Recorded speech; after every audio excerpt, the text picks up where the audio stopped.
Imagine being a father who has never seen his daughter's face, yet spending a lifetime trying to paint her portrait. Not with colors, but with music. This is the unforgettable story of Daniel, the canvas of touch, a blind musician's final performance for the daughter he never saw. Sometimes, the deepest love is not seen, it is felt. An old cello rested beside a wooden chair. Warm afternoon sunlight filled the small music room. For most people, it was just an instrument. But for Daniel, it was his voice. Daniel was blind from birth. He had never seen a sunrise. He had never seen flowers bloom. He had never looked into anyone's eyes. Yet people always said his music could paint pictures inside their hearts. At 68 years old, after performing for more than 40 years, Daniel was getting ready for his last concert. Not because he wanted to stop, but because his heart was becoming weak. The doctors had told him the truth.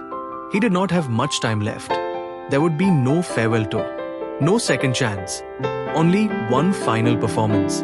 And this concert was not for fame. It was not for money. It was not even for the audience. It was for one person, his daughter, Emma. Every evening, Emma came to her father's studio. She never disturbed him. She quietly sat nearby and listened to him practice.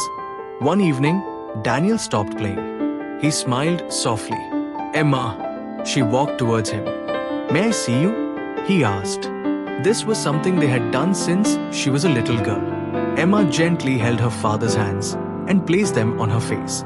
His fingers slowly touched her forehead, her eyebrows, her cheeks, her nose, and finally, her smile. He touched every part of her face with great care. Most fathers watch their children grow. Daniel felt his daughter grow. Every birthday, her face changed a little. He could never see those changes, but he could feel them. His hands had become his eyes. After Emma went home, Daniel opened an old notebook. It was not filled with music. It was filled with small notes. Her smile lifts more on the right. Her eyes become smaller when she laughs. Her left cheek feels warmer.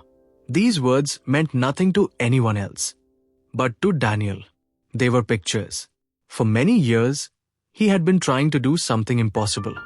He wanted to turn touch into music. For him, every feeling had its own sound. Emma's smile became a happy musical note. The shape of her face became a soft melody. Every memory, every touch, every feeling became part of one beautiful song. He was not writing music. He was creating a picture of his daughter, not with colors, but with sound. Day after day, Daniel kept practicing. Sometimes the music sounded perfect. Sometimes he suddenly stopped. He quietly whispered, "No, this doesn't sound like Emma." Emma often listened from outside the room. She had never seen her father lose confidence before. But this time was different. How could he create a picture of someone without ever seeing her? He only wanted one thing. He wanted Emma to hear, the way he imagined her in his heart. A few weeks before the concert, the doctor called again. His health had become worse. This would truly be his last performance. When Daniel ended the call, he did not cry. He quietly picked up his cello, sat on his chair, and played music until morning. Every note carried love. Every pause carried goodbye. Finally, the day of the concert arrived. The hall was full of people. Many had traveled from different places to hear Daniel perform one last time. When the curtains opened, everything became silent. Only two chairs stood under the light. One for Daniel, one for Emma. She was not there to perform. She was there because the music belonged to her. Before picking up his bow, Daniel gently touched Emma's face one last time. Her forehead, her cheeks, her smile. Then he smiled and began to play. The first note was soft, like a heartbeat. Then another, and another. Slowly, the music filled the hall. It was not just a song. It was a father's memories. The audience listened without making a sound. The camera moved close to the cello strings. Every vibration looked alive, as if the strings themselves were speaking.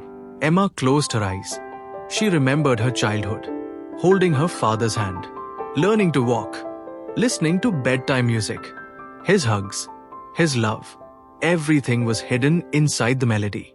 As the music reached its highest point, something magical happened. The melody became brighter, warmer, full of hope. Daniel had once told Emma, "I don't know what light looks like, but if your eyes could become music, this is how I imagine they would sound." The final notes filled the entire concert hall. Love, hope, joy, peace. Then, silence. For a few moments, nobody clapped. Nobody moved. Many people were crying. Daniel slowly lowered his bow. His hands searched for Emma. She immediately walked to him and hugged him tightly. Neither of them spoke. They didn't need words. The music had already said everything. A few months later, Daniel was gone. His chair remained empty. His cello rested quietly in the studio. But Emma often played the recording of that final performance. Whenever she missed her father, she closed her eyes and listened. Many daughters keep photographs. Emma had something even more special. She had a picture her father created without ever seeing her. Not with paint, not with a camera, but with love, with memories, with music. Maybe love does not need eyes. Maybe the heart has its own way of seeing. Through touch, through care, through music. Some pictures are never painted. Some are simply felt. And those are the ones we remember forever. Because a parent's love does not need eyes. It only needs a heart. If this story touched your heart, share it with someone you love. Sometimes, the greatest gift we can give is simply letting people know how much they mean to us.